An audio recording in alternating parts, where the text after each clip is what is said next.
I never thought I'd be that guy. The one who discovers his life is built on lies. The one who has to remake himself from shattered pieces. But here I am, Alex Morgan, 36 years old, standing in the wreckage of what I thought was a solid marriage. God, it was a Thursday in September when my world collapsed. I remember because I'd been working late at the architectural firm for the third night that week, trying to finalize designs for the Peterson account. Claire, my wife of 8 years, had been distant lately, but I chalked it up to stress from her promotion at the marketing agency. We'd been good at making excuses for each other's absences, too good apparently. I pulled into our driveway around 10:30 p.m., headlights sweeping across the brick facade of our two-story colonial. The house we'd stretched our finances to afford 3 years ago, the forever home, where we'd planned to raise children someday. I sat in the car for a moment, exhausted, before grabbing my laptop bag and heading inside. I entered through the side door to the kitchen, not wanting to disturb Claire if she was already asleep. But as I set my keys on the counter, I heard her voice drifting down from upstairs. She was on the phone, her tone soft but clear in the quiet house. I know, she was saying. This isn't easy for me either. But I haven't loved him in years, David. Years. I've been going through the motions, hoping something would change, but nothing has. My body went cold, like someone had replaced my blood with ice water. I stood frozen in the kitchen, my brain refusing to process what I was hearing. He's a good guy, Claire continued, unaware of my presence. And that makes it worse somehow, but there's nothing there anymore. When I'm with you, I feel alive again. With him, I just feel nothing. My lungs seemed to forget how to draw breath. The kitchen tilted sideways, and I gripped the counter to steady myself. This couldn't be happening. Claire and I had just celebrated our anniversary last month. We'd gone to that little Italian place downtown, shared a bottle of Barolo, and afterward, back at home. No, there had to be some explanation. I'll tell him soon, I promise, Claire was saying now. I just need to figure out the right way. This isn't something you blurt out over dinner. I don't know how long I stood there, listening to my wife discuss the dismantling of our marriage with her lover, long enough to hear her laugh softly at something he said, long enough to hear her whisper, I miss you too, in a voice I hadn't heard her use in a long time. Maybe never with me. Something primal and protective kicked in then. Not to save my marriage, but to save myself. I moved silently through the kitchen to the hall closet, pulled out my gym duffel, and headed upstairs, avoiding the third step that always creaked. In our bedroom, I packed enough clothes for several days, moving mechanically, while Claire continued her conversation in the home office across the hall, door slightly ajar. I took only what I needed. Jeans, shirts, underwear, toiletries. My hands moved automatically while my mind remained detached, as if watching someone else pack to leave their life behind. I slipped my passport and birth certificate from the file cabinet in the closet and added them to the bag.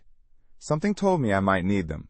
When the bag was full, I zipped it closed and set it by the bedroom door. Then I walked across the hall and pushed the office door open. Claire was sitting at her desk, phone to her ear, her back to me. She wore yoga pants and one of my old college sweatshirts, her dark hair pulled up in a messy bun. She turned at the sound of the door, and the color drained from her face when she saw me standing there. For a moment, we just stared at each other. 8 years of marriage, and suddenly we were strangers. Long enough. My voice sounded strange to my own ears. Too calm. Too controlled. Explain what? That you haven't loved me in years? That you've been going through the motions? That's a hell of a long time to pretend, Claire. Nobody ever does.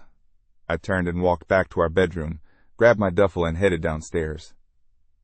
She followed, panic rising in her voice. Where are you going? Alex, please, we need to talk about this. At the front door, I turned to look at her one last time. The woman I'd built my life around. The woman I thought I knew. I hope you find what you're looking for, I said quietly, then walked out. The night air hit me like a physical blow as I stepped onto the porch. Our neighbor's wind chimes tinkled softly in the breeze. A cat darted across the street. The world continuing as if nothing had happened, while mine had just imploded. I threw my bag into the passenger seat of my Subaru and got behind the wheel. My hands were shaking so badly I had trouble getting the key into the ignition. Claire appeared in the doorway, illuminated from behind, calling my name. I backed out of the driveway without looking at her again. I drove without destination, my mind a white noise of confusion and pain. The streets of our suburban neighborhood gave way to the main road, then the highway. I had no plan, no direction, just the desperate need to put distance between myself and the house that no longer felt like home. My phone buzzed repeatedly in my pocket. Claire. I silenced it without looking at the screen. Eventually, I found myself at Lakeside Park, a spot where Claire and I used to come to watch the sunset in our dating days. Ironic. I parked near the water's edge and killed the engine. The reality of what had just happened began to sink in, hitting me in waves. Each realization brought fresh pain. The woman I loved didn't love me back. Hadn't for years. Our marriage had been a charade. The future I'd imagined, growing old together, raising children, building a life, was gone. My chest constricted, and I struggled to breathe. I rolled down the window, gulping the cool night air, but it didn't help. A sound escaped me then, half groan, half sob, primal and raw.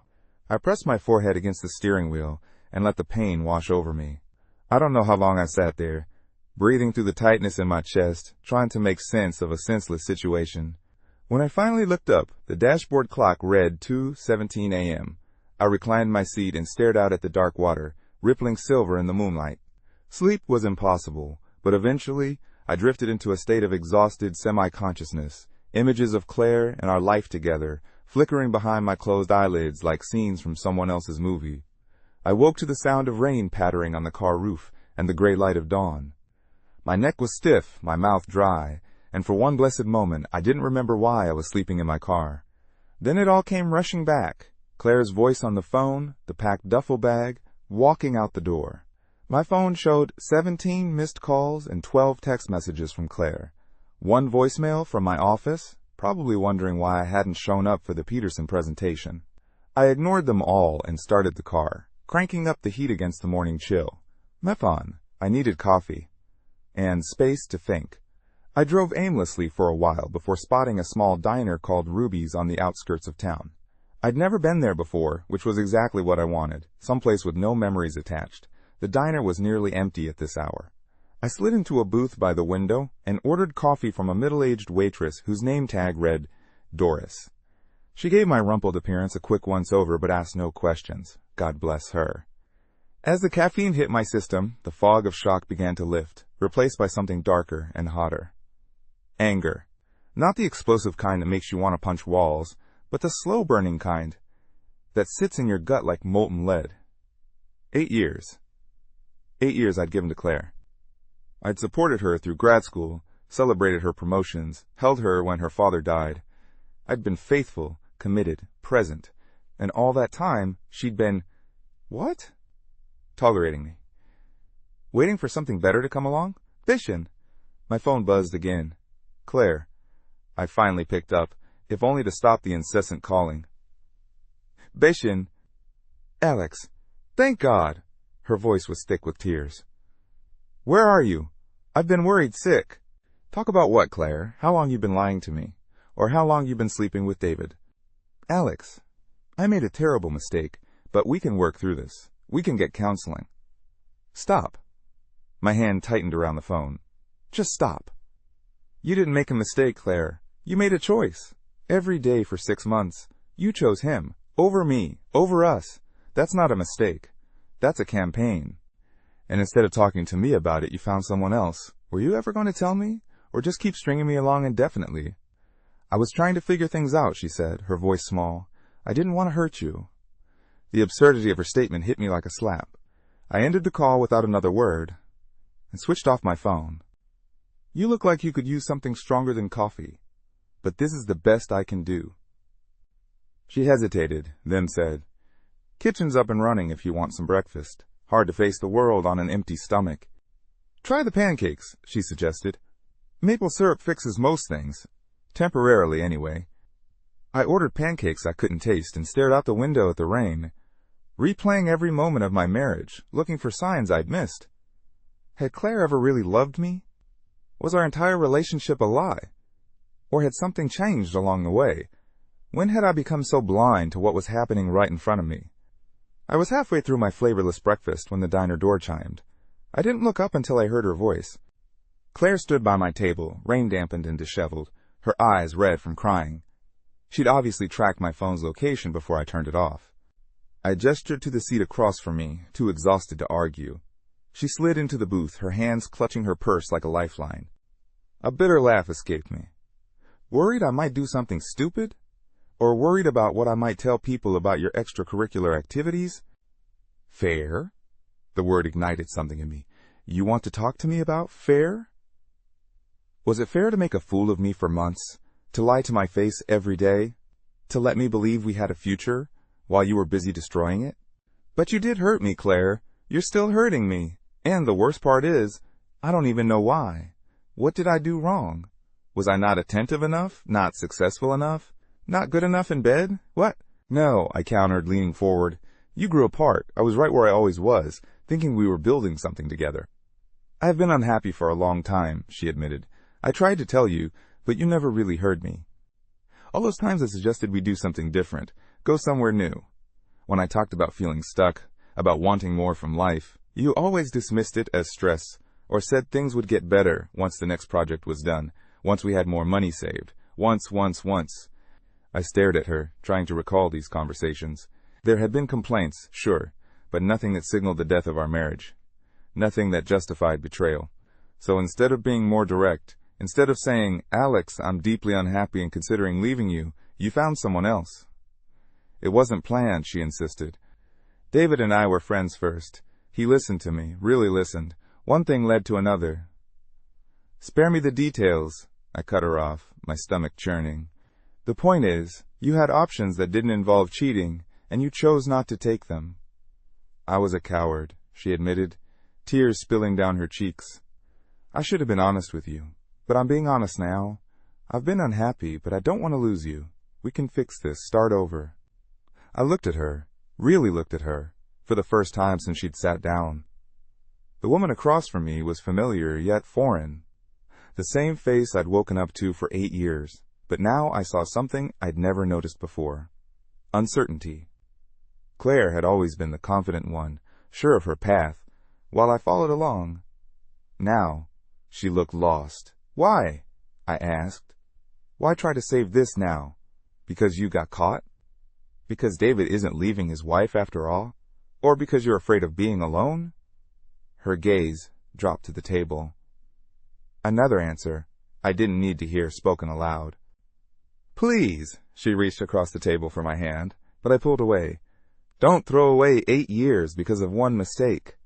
6 months of deception isn't one mistake, and I'm not the one who threw anything away. I stood up, tossing cash on the table to cover my bill. I need to figure out who I am without you, Claire. I don't recognize myself anymore. This guy who was so clueless his wife could lead a double life right under his nose. I walked out of the diner into the rain, not caring that I was getting soaked. Claire followed me into the parking lot, calling my name. I reached my car and turned to face her one last time. I need to figure out who I am without you, I repeated. Don't call me again. I'll contact you when I'm ready. I got in my car and drove away, watching her diminishing figure in my rearview mirror until I turned a corner and she disappeared from view. The rain matched my mood as I drove without destination again. My anger had solidified into something harder, colder. Resolve. I needed distance, perspective. I needed to rebuild myself from the ground up. I stopped at a gas station to fill up and buy a phone charger. As I stood at the pump, an older man at the neighboring pump nodded at me. Rough day? He asked, eyeing my rain-soaked clothes and haggard expression. He chuckled, a dry sound like rustling leaves. Been there, son. Drove 300 miles in a thunderstorm when my first wife left me for my best friend. Thought the world had ended. Nah. He replaced the gas nozzle and screwed his gas cap back on. Turned out to be a beginning, though I couldn't see it at the time. Best thing that ever happened to me, actually. Led me to my Elaine. 42 years this November. He reached into his wallet and handed me a weathered business card. If you find yourself down Maplewood Way, stop by the garage. First oil changes on the house. Word of advice, Frank said as he climbed into his pickup. Whatever you're running from. At some point, you gotta stop running and start rebuilding. Sooner you do that, sooner you find your way again. He drove off with a wave, leaving me to ponder his words as I finished gassing up. Back in my car, I sat for a long moment before pulling out my phone and turning it back on. Ignoring Claire's messages, I scrolled to a contact I hadn't used in years. Lucas. My older brother and I had drifted apart after he moved across the state for work 5 years ago. Then came the argument over our parents' estate after they died in a car accident 3 years back. Harsh words were exchanged, pride got in the way, and suddenly we weren't speaking anymore. Another relationship I'd failed to maintain. But Lucas was the only person I could think of who might understand what I was going through. He'd been through his own divorce years earlier, before he met Vanessa, his current wife. Not really, I admitted, my voice cracking. Claire's been having an affair I just found out last night. In my car, I left last night, stayed at Lakeside Park. I don't know where to go. It was her idea when I told her what was going on. We've got plenty of room since Tyler left for college. I ended the call feeling something I hadn't felt since finding out about Claire's betrayal. Not alone. It wasn't much, but it was a start. The drive to Lucas's place in Maplewood took longer than expected. Traffic crawled through a construction zone for miles, giving me too much time to think. By the time I pulled into his driveway, the rain had stopped, and the late afternoon sun cast long shadows across his front yard. Lucas's house was nothing fancy. A modest ranch-style home with faded blue siding and a well-maintained yard. A basketball hoop hung over the garage door, a remnant from his stepson Tyler's high school days. It looked comfortable, lived in, real. Before I could even get out of the car, the front door opened, and Lucas strode out to meet me. My brother had aged since I'd last seen him. More gray in his dark hair, deeper lines around his eyes, but his bear-like build and steady gaze were exactly as I remembered. I stiffened, then relaxed into the embrace, suddenly remembering how much I'd missed my brother. When we pulled apart, I was embarrassed to find my eyes damp. He nodded toward the house. Vanessa's out getting groceries. Said you'd probably be hungry after the drive. I realized I hadn't eaten anything since those tasteless pancakes at the diner. She didn't have to do that. Try telling her that. Lucas smiled slightly. Let's get your stuff inside. I grabbed my duffel from the passenger seat and Lucas led me to a spare bedroom at the end of the hall. It was basic but clean. Double bed, dresser, nightstand, neutral beige walls. Bathrooms across the hall, he said. Clean towels in the linen closet. Make yourself at home. I set my bag on the bed. I won't stay long. Just need to figure out my next steps. We moved to the back porch, a screened-in affair overlooking a small backyard with a fire pit and a couple of Adirondack chairs. Lucas handed me a bottle from a small outdoor fridge and took one for himself. We sat in the wooden chairs, drinking in silence as the sun dipped lower in the sky. I took a long pull from my beer. Not much to tell. Came home late from work, overheard Claire on the phone with her lover, packed a bag and left. Lucas waited, not pushing. That was his way, creating space for others to fill. 6 months, I said after a while. She's been seeing this guy from her office for 6 months. Said she hasn't loved me in years. Yeah, I studied the label on my beer bottle. The thing is, I didn't see it coming, not even a little bit. What does that say about me? About my judgment? Lucas considered this. Maybe. When my ex left, I spent months beating myself up, wondering what I missed. Turns out, nothing. Some people are just really good at compartmentalizing their lives. We fell silent again as Vanessa's car pulled into the driveway. A few minutes later, she joined us on the porch, setting a plate of cheese and crackers between us before giving me a quick hug. Glad you're here, Alex, she said warmly. Though I'm sorry about the circumstances. Vanessa was shorter than Lucas by a foot, with curly brown hair streaked with premature silver and kind eyes behind tortoiseshell glasses.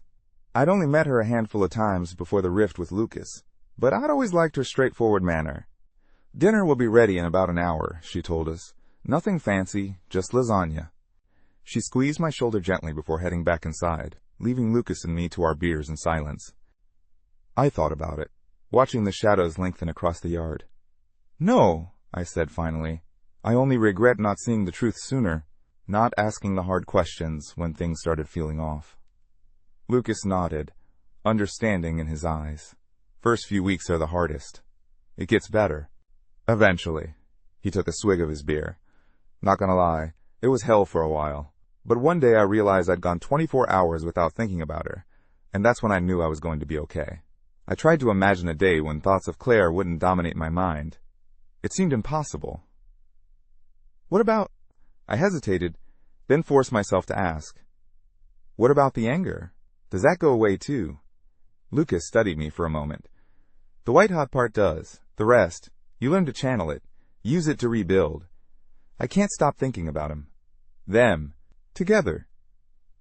The words tasted bitter on my tongue.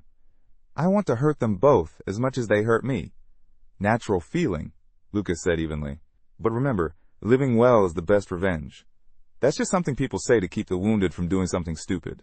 He laughed, a genuine sound that surprised me. Maybe so. But it's also true. Look, you want my advice? Take some time. Process. Then decide who you want to be on the other side of this. Because this will change you, one way or another. His words echoed in my mind as we finished our beers in companionable silence. Who did I want to be on the other side of this? I had no idea. For so long, my identity had been wrapped up in being Claire's husband, in our shared life and future plans. Without that, who was I?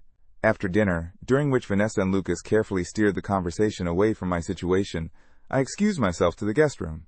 Exhaustion hit me like a physical blow as soon as my head touched the pillow, but sleep remained elusive. I stared at the ceiling, replaying the last 6 months in my mind. Had there been signs? Subtle changes in Claire's behavior I'd missed. I remembered her sudden interest in fitness, joining a gym with better classes than our local one, new clothes, a fresh haircut. Classic signs, probably, if I'd been paying attention. Alisers, my phone buzzed on the nightstand. Claire again. I ignored it, as I had her previous 10 messages. I wasn't ready to talk to her. Wasn't sure I'd ever be ready. Eventually, I drifted into an uneasy sleep, only to wake at 3 a.m., heart pounding from a dream I couldn't quite remember. All that lingered was a sense of falling and Claire's voice saying, "I never loved you." I got up and padded to the kitchen for water. To my surprise, Lucas was there, making a sandwich. He shrugged. Old habit from my shift work days. You couldn't sleep either, huh? Lucas set down his sandwich, considering. Thought about it, sure. Had some elaborate fantasies involving her car and a cliff. No, but not because I'm some kind of saint. He wiped his mouth with a napkin. I realized something. Anything I did to hurt her would hurt me just as much, keep me tied to her, to the anger. And I wanted to be free, more than I wanted revenge. What if? I hesitated, then pushed on. What if I don't want the anger to go away? What if it's all that's keeping me going right now? Lucas looked at me steadily. Then use it. Not to destroy, but to rebuild. Channel it into something constructive. He paused. When Melissa left, I renovated this entire house by myself. Ripped out walls, redid floors, built that back porch. Every swing of the hammer was fueled by anger, but what came out the other side was something I could be proud of. I thought about this as we finished our impromptu meal and headed back to our respective rooms. Use the anger, not be used by it. It made sense in theory, but in practice? The next morning, I woke to sunlight streaming through unfamiliar curtains. For a moment, I was disoriented. Then the events of the past 2 days came rushing back. Claire. The affair. Leaving. I checked my phone. 15 more missed calls and texts. I switched it off again and got up to face the day. After a shower, I found a note from Lucas saying he'd gone to work. He ran a successful contracting business, and Vanessa had left for her job at the local library. The house was quiet, giving me space to think. I made coffee and took it to the back porch, where I sat staring at nothing in particular. What now? I couldn't hide at my brother's house forever. I needed a plan. First things first, I had to contact my office. I called my boss, explained I was dealing with a family emergency, and requested a week of personal leave. He was understanding, especially when I mentioned marital issues in a deliberately vague way. Next, I needed to address practical matters. The mortgage on our house was in both our names. Same with most of our bank accounts. The entanglement of our financial lives suddenly seemed suffocating. I turned my phone back on, ignored Claire's messages, and called our bank. After verifying my identity, I opened a new individual account and transferred my latest paycheck from our joint account. Not everything. I wasn't that petty, but enough to get by on my own for a while. Then I called a lawyer. The receptionist scheduled a consultation for the following day. The word divorce never came up in our conversation, but it hung in the air nonetheless. With these immediate tasks handled, I found myself at loose ends. Then I remembered Frank Wilson's words at the gas station. At some point, you gotta stop running and start rebuilding. Rebuilding. The question was, what exactly was I rebuilding? And from what materials? I opened my laptop and created a new document titled Path Forward. In it, I began listing questions I needed to answer. The last question gave me pause. Who was I? For 8 years, I'd been part of a couple, making decisions with Claire's wants and needs always factored in. Now I had only myself to consider. The freedom was both exhilarating and terrifying. I spent the rest of the morning researching divorce laws in our state, reading articles about recovering from infidelity, and making notes. By the time Lucas returned home for lunch, I had the outline of a plan. I'm not sure I'm ready to file for divorce, I admitted, but I need to know my options. No rush. This isn't something you want to do in the heat of emotion anyway. We ate in silence for a moment before I asked, do you think people can come back from something like this? Infidelity, I mean. Lucas considered the question. Some can. Takes a lot of work, though, and both people have to want it equally. That's the thing, I said, setting down my sandwich. I'm not sure I want it.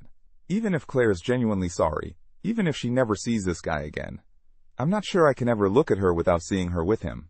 Then there's your answer, Lucas said simply. At least for now. Give yourself permission to change your mind later if needed.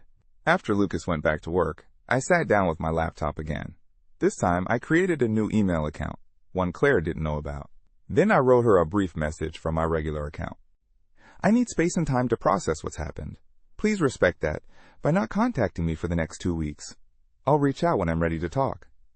F. In the meantime, I've transferred some money from our joint account to cover my immediate expenses. The rest remains untouched. Next, I logged into our shared cloud storage account and began downloading photos and documents I didn't want to lose if Claire decided to lock me out. Family photos, tax returns, copies of our marriage license and property deeds. As I sorted through the digital debris of our life together, I came across a folder labeled Work Projects. I hesitated, then clicked. Inside were dozens of subfolders, each meticulously organized. Claire had always been more detail-oriented than me.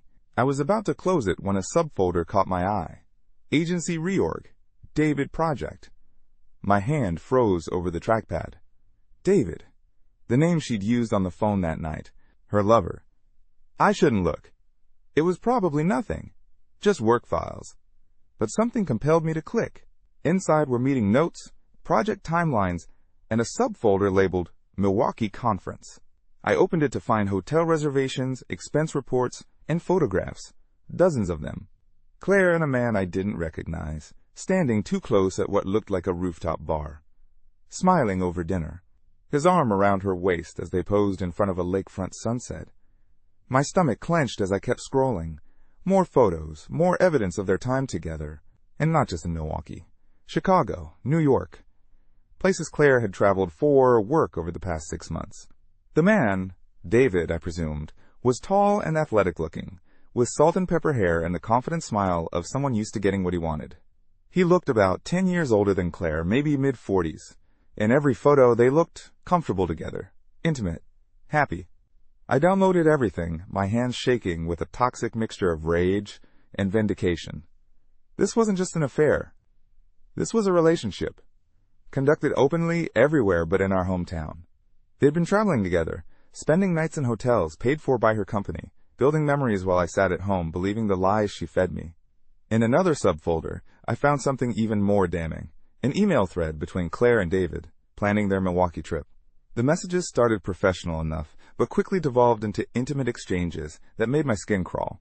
They discussed their hotel room, planned dinners, and shared inside jokes, all while Claire was telling me she was attending a marketing conference with her team. I had to stop reading when I reached a passage where she complained about having to go home to me after their weekend together. 3 more days until freedom, she'd written. Counting the hours until Denver. I sat back, my breath coming in short gasps. This was worse than I'd imagined. Much worse. This wasn't a mistake or a moment of weakness. This was calculated deception spanning months, with plans to continue indefinitely. The knowledge crystallized something inside me. No more confusion, no more questions about whether to try saving our marriage. Claire had made her choice long before I discovered the truth. Now I would make mine. I copied everything to an external drive, then created a backup in my new email account. I wasn't sure yet what I would do with this evidence, but having it gave me a sense of control I desperately needed. My phone buzzed with a text from an unknown number. I opened it reluctantly. The audacity took my breath away. This man had been sleeping with my wife for half a year, and now he wanted to talk? About what, exactly? Best practices for adultery? I replied before I could think better of it. Nothing to talk about. Enjoy your time with her. Hope you're a better liar than she is. His response came quickly. It's not what you think. Claire loves you. This was just a mistake. I laughed bitterly at that. A 6-month mistake with documented evidence and future plans. Right. Tell that to someone who hasn't seen the photos. Or the emails about your plans for Denver. No response. I blocked his number and turned back to my laptop, a new determination driving me. I would not be the pathetic, clueless husband anymore. I would not beg Claire to reconsider or plead for our marriage. I would take control of my life with the same methodical precision they had used to deceive me. By the time Lucas and Vanessa returned home that evening, I had a comprehensive plan. We sat at their kitchen table after dinner, and I laid it out for them. I'm filing for divorce, I said, my voice steadier than I expected. I found evidence today that removes any doubt about the nature of Claire's affair. Photos, emails, hotel reservations. They've been traveling together for months, with more trips planned. Don't be, I said. It's clarifying in a way. No more wondering if I'm overreacting or if there's something to salvage. Vanessa reached across the table and squeezed my hand. What's your next step? I meet with the lawyer tomorrow. I'll show him what I found and start the process. I took a deep breath. I'm also looking at apartments nearby. I can't impose on you two indefinitely. Still, I need my own space to rebuild, I paused, and I've decided to accept that project in Seattle. I nodded. My firm had been trying to get me to take on a major project with a client in Seattle for weeks, but I'd been hesitant to spend so much time away from home. From Claire. The irony wasn't lost on me. It starts in 3 weeks. Gives me time to get the divorce filed and find a place to store my stuff. The firm will cover temporary housing in Seattle. It was a fair question. Both, maybe. I need distance, physical distance, from Claire and all the reminders. But I also need purpose. This project gives me that. Lucas sighed. Just be careful you're not making permanent decisions from a temporary emotional state. This isn't impulsive, I assured him. The divorce is necessary given what I've learned. The move is strategic. Good for my career and my sanity. I had considered this at length. Yes, one conversation. After I meet with the lawyer. She deserves to hear it from me directly, but I won't be persuaded to change course. Nothing vindictive, I said, understanding his concern. No mass emails to friends and family or posting on social media. That would only hurt me too. The evidence is for the divorce proceedings if needed, and... I hesitated, for myself. To remind me I'm not crazy, that this really happened. That night, I slept better than I had since discovering Claire's betrayal. Not well, but better. Having a plan, a direction, made all the difference. The next morning, I met with Gerald Hoffman, a divorce attorney Lucas had recommended. He was older than I expected, probably in his 60s, with shrewd eyes and a no-nonsense manner that I appreciated. Infidelity, he said after I'd explained my situation. Always messy, emotionally if not legally. Our state has no-fault divorce laws, so technically, her affair won't impact the division of assets unless you had a prenuptial agreement. Most don't, he said without judgment. So we're looking at an equitable division of marital property. The house, investments, retirement accounts, all on the table. He asked detailed questions about our finances, making notes in a leather-bound portfolio. Any children? Good. Simplifies things. He tapped his pen against the desk. Now, about this evidence you mentioned. May I see it? I handed him a flash drive containing copies of what I'd found. He plugged it into his computer and spent several minutes reviewing the contents, his expression giving nothing away. Comprehensive, he said finally. And while it won't change the division of assets, it does give us leverage in negotiations. Most people prefer their dirty laundry remain private. I'm not looking to humiliate her, I clarified. I just want a fair settlement and a clean break. Understandable. but having this evidence might expedite that process. He leaned forward. Here's what I propose. I draft the divorce petition today. You serve it to your wife, along with a settlement proposal that's fair, but favors you slightly. If she's reasonable, she'll sign, rather than drag this out. He smiled thinly. Then we remind her about the evidence and what a protracted court battle might mean for her reputation and career. It felt uncomfortably like blackmail, but I couldn't deny the practical advantage. Let's draft the petition. I'll decide about the approach after I've spoken with Claire. By late afternoon, I had the paperwork in hand and a settlement proposal that divided our assets fairly, with me keeping my retirement accounts intact and Claire keeping more of the liquid savings to offset the difference. The house would be sold and proceeds split equally. I texted her from my new phone number. We need to talk. I'll be at the house tomorrow at 10 a.m. Please be there alone. Her response was immediate. Of course.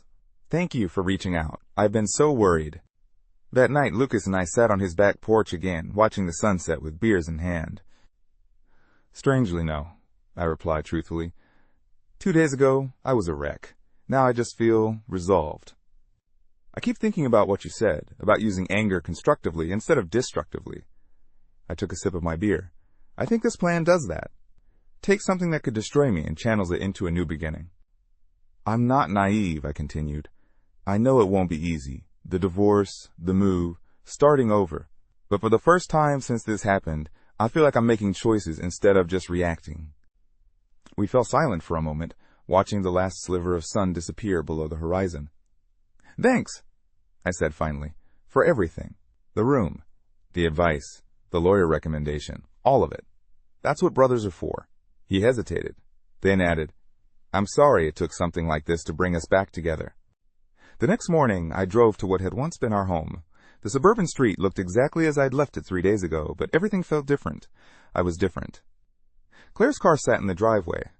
I parked behind it and sat for a moment, gathering my thoughts. The manila envelope containing the divorce papers lay on the passenger seat, a tangible symbol of endings and beginnings. Claire must have been watching from the window, because she opened the front door before I could ring the bell. She looked terrible, hair pulled back in a messy ponytail, eyes puffy from crying, dressed in sweats and one of my old t-shirts. A calculated choice of outfit, I wondered. Or habit. I nodded, keeping my expression neutral as I followed her inside. The house smelled of coffee and something baking, another calculated move, filling the house with homey scents. We sat at the kitchen island, an uncomfortable distance between us. Claire pushed a mug toward me. I made your favorite, dark roast with a splash of cream. I placed the manila envelope on the counter between us. I filed for divorce. These are the papers and a proposed settlement agreement. Claire stared at the envelope, as if it might bite her. Divorce? Alex, don't you think that's extreme? We haven't even tried counseling or... I know about David, I cut in. Not just the affair, Claire. Everything. The trips, the photos, the emails. Your plans for Denver next month. Does it matter? I know. And knowing what I know, there's nothing to discuss except the logistics of ending this marriage as cleanly as possible. She reached for my hand. I pulled away. Alex, please. It wasn't what you think. Stop saying that, I said, anger finally seeping into my voice. I've seen the evidence, Claire. You've been living a double life for months, building a relationship with another man while coming home to me every night, lying to my face day after day. No, confused is a momentary state. This was calculated deception over time. I pushed the envelope closer to her. The settlement is fair. I'm not trying to punish you financially, but I am done with this marriage. Tears spilled down her cheeks. I ended it with him, the day you left. I realized what I was throwing away. Because you got caught, I said flatly, not because you had some moral awakening. That's not true. I was struggling with guilt for weeks. I just didn't know how to end it, how to tell you. And yet somehow you found time to plan another trip with him. I shook my head. Please, Claire, have enough respect for me, for yourself, to stop the lies. She brushed the tears from her face, a flash of anger, replacing her contrition. Fine. Yes, I was having an affair. Yes, I planned to continue it. But it wasn't about you. It was about me feeling alive again after years of stagnation, she burst out. Every day the same routine. Work, dinner, TV, sleep. Weekends doing household chores or seeing the same friends. Where was the passion, Alex? Where was the adventure? I stared at her, genuinely stunned. So you destroyed our marriage because you were bored? It wasn't just boredom. I felt invisible to you. When was the last time you really looked at me? Really listened? David made me feel seen. For a moment, doubt crept in. Had I been inattentive? Taken her for granted? But then I remembered the photos, the emails, the casual cruelty of her complaint about having to come home to me. If you felt that way, you should have said something, I replied, keeping my voice steady. Asked for couples therapy, suggested changes, planned a trip together. Any of 1,000 things that didn't involve betraying my trust. You never spoke clearly enough to be heard, I countered, and now it's too late. She stared at me, seeming to really see me for the first time since I had arrived. You've changed. What happened to the Alex who believed in second chances, in working through problems? He died 3 days ago in this kitchen, listening to his wife tell another man she hasn't loved him in years. Claire flinched as I threw her own words back at her.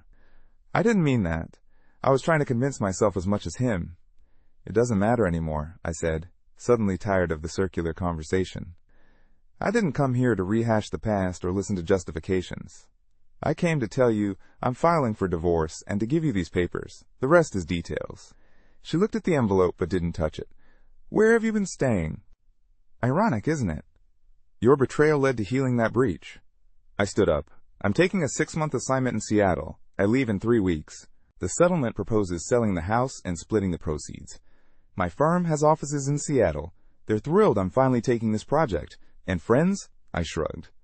True friends will understand. This is insane, Alex. You're blowing up your entire life over one mistake.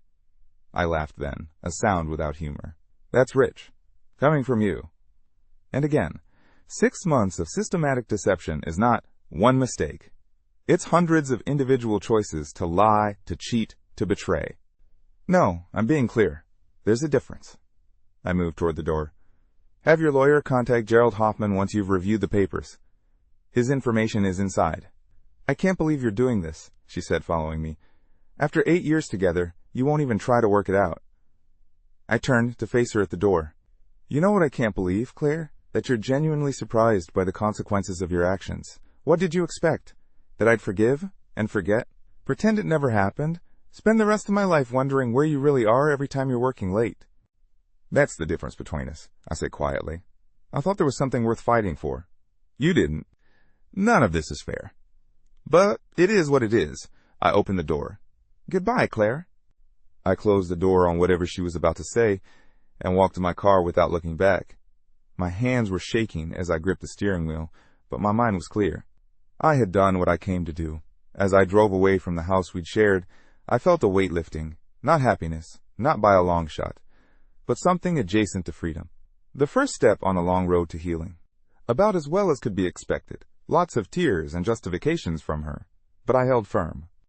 Easier than I expected, actually, I admitted. She tried to make it about me, how I didn't listen, didn't see her. Maybe there's some truth there, but... Home. The word caught me off guard. Lucas's house wasn't my home, nor was the house I'd just left. I was homeless in a deeper sense, unmoored from the life I'd built and the future I'd planned. But somehow, the thought didn't terrify me as it once might have. That evening, as we ate dinner on Lucas's back porch, I shared the details of my confrontation with Claire. Neither Lucas nor Vanessa offered platitudes or took cheap shots at Claire's character. They just listened, offering support through their presence. Practical stuff, I replied. Finding a storage unit for my things. Booking flights to Seattle to look at short-term apartments. Getting my projects at work wrapped up or transferred. I considered the question. One day at a time, I guess. The anger's still there, but it's different now. Less about them. More fuel for rebuilding. The next 2 weeks passed in a blur of activity. Claire's lawyer contacted Gerald, indicating she was willing to accept the settlement with minor modifications. I agreed to the changes. They were reasonable adjustments that didn't affect the overall fairness of the agreement. I rented a storage unit and, while Claire was at work, packed up the belongings I wanted to keep from our house.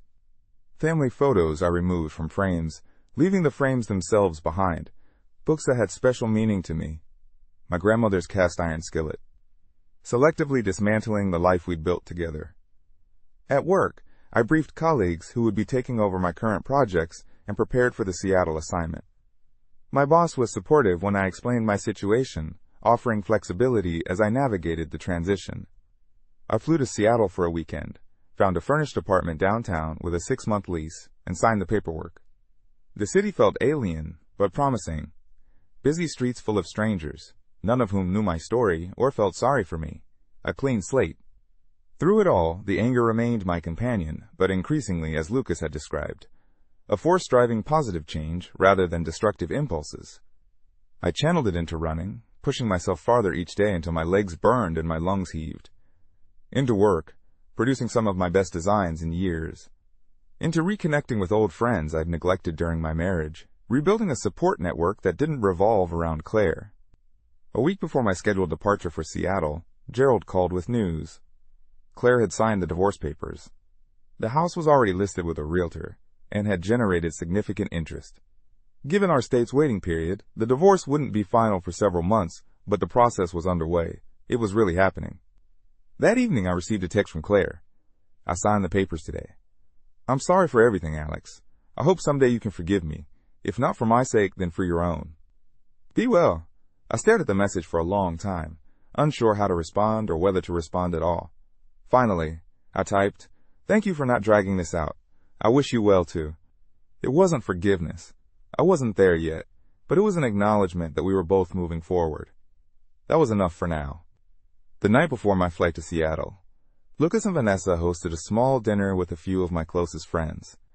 No one mentioned Claire or the divorce directly, but their support was evident in their presence, in the way they discussed Seattle with enthusiasm, as if it were an adventure rather than an escape. Later, Lucas and I sat on his porch one last time, nursing beers as a half-moon hung in the clear night sky. "I'm proud of how you've handled all this," Lucas said, uncharacteristically earnest. "A lot of guys would have fallen apart or done something stupid. You faced it head on." "Nah," he deflected. "You had it in you all along. You just needed a push to find it." "Don't be a stranger," Lucas said finally. "Call, text, visit, whatever. Just stay in touch this time." "Good," he clapped me on the shoulder. "Now get some sleep. Big day tomorrow." As I lay in bed that night, I thought about the past 3 weeks, how my life had been completely upended, yet somehow remained intact. I wasn't the same person who had walked into that kitchen and overheard his wife's betrayal. That man had defined himself through Claire's eyes, sought validation in her approval. This new version of me was still taking shape, but his foundation was stronger, built on self-respect and hard-won wisdom. The anger was still there, a steady ember rather than a raging fire. I suspected it would remain for some time, perhaps transforming but never completely disappearing. And that was okay. It had served its purpose, propelling me forward when I might otherwise have collapsed. Tomorrow, I would board a plane to Seattle, to a new job, new apartment, new life. Not running away, but moving towards something, toward the person I was becoming in the aftermath of betrayal. 6 months passed like a blur of motion set against the backdrop of Seattle's ever-changing skies. The consulting project consumed me, demanding 16-hour days and problem-solving that stretched my professional abilities to their limits. I welcomed the challenge, the distraction, the purpose. My apartment downtown became a sanctuary of sorts, minimalist and impersonal at first, gradually accumulating small touches that reflected this new version of myself. A handcrafted coffee table I found at a local artisan market. Black and white photographs of Seattle landmarks I'd taken during weekend explorations. Books on architecture, philosophy, and personal growth that lined newly installed shelves. I developed routines, finding comfort in their predictability. Morning runs along the waterfront, regardless of Seattle's infamous rain. Coffee at a small corner cafe where the barista eventually learned my name and order. Weekly video calls with Lucas and occasional ones with friends back home. Hacks, home. The word had shifted meaning for me. The house I'd shared with Claire sold quickly. The proceeds split according to our agreement. I felt nothing when Gerald forwarded the final paperwork, just a vague relief at one more tie severed cleanly. The divorce became final 4 months after I moved to Seattle. Claire sent a brief text. "Just got word from my lawyer. It's official. Take care of yourself, Alex." And that was that. 8 years of marriage, reduced to a legal document and a 2-text exchange. I dated casually in Seattle. Nothing serious. Just dinner and conversation with women I met through work or social events. Some might have developed into something more substantial, but I kept an invisible wall between myself and true intimacy. Not yet. I wasn't ready to risk vulnerability again. Dr. Myers, the therapist I'd reluctantly started seeing at Lucas's insistence, called this my protective shield. Necessary for now, she acknowledged during one of our sessions, but not something you want to make permanent. She smiled. You'll know. The question is whether you'll be brave enough to do it when the time comes. The consulting project wrapped up successfully, earning me recognition within the firm and an offer to stay in Seattle permanently. I considered it seriously. I'd grown to love the city's moody skies and vibrant energy, but something pulled me back toward my original home. Not Claire, not the past, but the future I was still constructing. Lucas and Vanessa had become my emotional anchors during the past 6 months. Weekly video calls had maintained our reconnection, and I realized I wanted to be closer to the family I'd rediscovered through crisis. So I returned, not to the same town where Claire and I had lived, but to Maplewood, just a few miles from Lucas. I found a loft apartment in a converted textile mill, open spaces, brick walls, massive windows. Nothing like the suburban colonial I'd shared with Claire. A physical manifestation of my internal changes. My first weekend back, Lucas helped me move in the few possessions I'd brought from Seattle, supplemented by basics I'd ordered online. Nice place, he said, looking around the sparse loft. Very. Bachelor pad. Just an observation. He set down the box he was carrying. Needs more furniture, though. I'm taking my time, I explained. Only buying things I really want, not just filling space. He nodded approvingly. Smart approach. He hesitated, then added, Claire asked about you. Ran into her at the grocery store last week. She wanted to know if you were back in town. Lucas considered the question. Okay, different hairstyle. Mentioned she's taken a job with a new agency in the city, commutes daily. We finished unloading the truck in companionable silence. Later, sitting on camping chairs in my empty living room, sharing pizza and beer, Lucas turned serious. You never did tell me exactly what happened in Seattle. Not the work stuff. I know that went well. The other stuff. I took a long pull from my beer. Nothing dramatic. Just healing, I guess. Learning to be alone without being lonely. Figuring out who I am when I'm not defined by someone else. I considered the question. Still figuring it out, but someone stronger. More self-reliant. Less willing to ignore red flags or sacrifice my needs. The next day, I started my new position at the firm's local office. Same company, higher position. A promotion earned through my work in Seattle. The familiar faces of colleagues were welcoming, their questions about my sabbatical in Seattle, carefully avoiding mentions of Claire or the divorce. Office grapevines were efficient that way. Everyone knew, no one mentioned it directly. Life settled into new patterns, work that challenged and rewarded me. Weekends exploring my reclaimed independence. Regular dinners with Lucas and Vanessa. Continued sessions with Dr. Myers, who had agreed to virtual appointments when I returned. How's the anger? She asked during one session, about a month after my return. I thought about it honestly. Different. Less intense. More. Directional. It's not consuming anymore. More like fuel for boundaries. For building something better. She nodded approvingly. That's significant progress, Alex. Many people get stuck in the anger phase, letting it define them permanently. I don't want that, I said firmly. I don't want Claire or what happened to define the rest of my life. Have you considered what forgiveness might look like? Not for her sake, but for yours. 3 months after my return, I ran into Claire at a coffee shop downtown. I just finished a Saturday morning run and stopped for a caffeine fix, not my usual place. She was sitting alone by the window, reading something on her tablet. Damon, I almost left when I saw her. Almost turned around and walked out before she noticed me. But something stopped me. Not a desire to reconnect, but a curiosity about how I would feel seeing her up close after all this time. She looked up as I approached the counter, our eyes meeting across the room. Surprise flashed across her face, followed by uncertainty. She offered a tentative smile. After ordering my coffee, I walked over to her table. Lucas mentioned you might be coming back. She hesitated. You look good. Healthy. Thanks. You too. It wasn't just politeness. She did look well. Her hair was shorter, styled differently. She seemed thinner, more angular somehow. An awkward silence fell between us. Once, we'd shared everything. Now we were struggling for small talk. Challenging. Good. She stirred her coffee unnecessarily. Better work-life balance than the last place. Are you... she began, then stopped. I mean, have you been seeing anyone? The question surprised me. Casually, I answered honestly. Nothing serious. She nodded, eyes dropping to her cup. That's good. You deserve happiness, Alex. What about you? I found myself asking, though I wasn't sure I wanted the answer. No one special, she said. David and I, that ended right after you left. I'm sorry, I said automatically, then realized I meant it, at least in part. Not sorry they weren't together, but sorry for the additional pain she must have experienced. I considered the question. I don't wish you unhappiness, Claire, despite everything. Tears welled in her eyes. I never properly apologized to you, not really. I was too busy trying to justify or explain. It's in the past, I said, not unkindly but firmly. We've both moved on. Have we? She asked softly. Sometimes I wonder if I ever will. If I'll ever stop regretting what I threw away. I felt a twinge of something.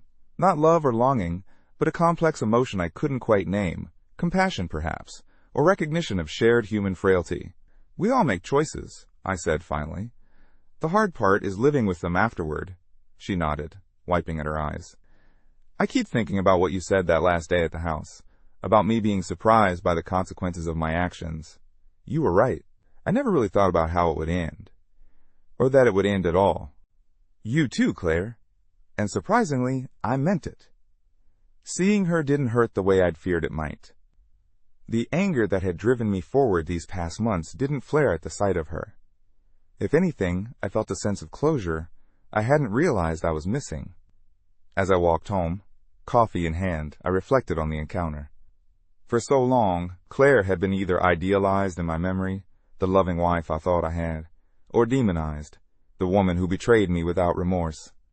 Seeing her as just a person, flawed, regretful, moving forward with her own life, helped me release something I'd been holding on to.